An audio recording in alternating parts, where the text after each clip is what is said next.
السلام عليكم ورحمة الله وبركاته. ازيكم عاملين ايه؟ لو مهتم بالجديد والمفيد فعلوا من التطبيقات، اشترك في القناة وفعل زر الجرس عشان يوصلك كل ما هو جديد ومفيد. فعلوا من التطبيقات في القناة، عندي اقدر افك التطبيقات الحديثة اللي بتسهل عليك حياتك اليومية، التطبيقات الفيك وكمان التطبيقات الهاكر.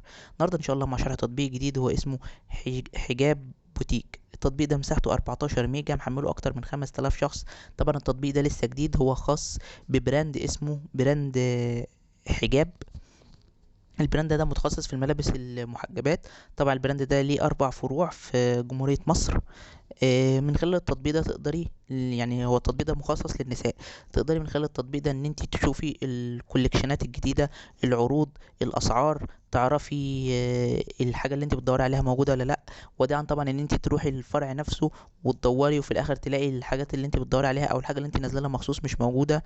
فهو سهل عليك ان انت تعرفي كل الحاجات الموجودة.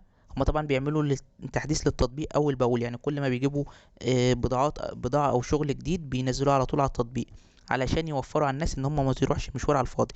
الا بقى لو في حاجة انت لقيتيها عجبتك او حاجة انت عايزاها او كده، ففي الوقت ده انت بتقدري ان انت تروحي علشان تقيسيها بقى وكده. طبعا هو افضل ان انت تقيسيها من ان انت تطلبيها اوردر وتجيلك البيت، لان طبعا الاوردر ممكن يكون اللون مختلف، الشكل على المانيكان مختلف، اللون يعني الحاجات اللي هو الشكل في التليفون حاجة او في التصوير حاجة، وفي الطبيعة بيكون حاجة تانية.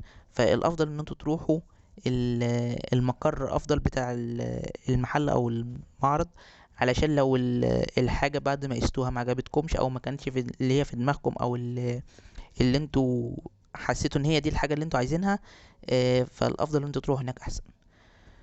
بس كده، ده يعتبر ابسط شرح للتطبيق. لو عجبك شرح التطبيق تدوس لايك للفيديو، لو عايز شرح التطبيق وانا تسيب لي في الكومنت. لو شفت ميزه او عيب للتطبيق في تحديث من التحديثات القادمه اكتبها في تعليقات الفيديو. وشكرا، سلام عليكم.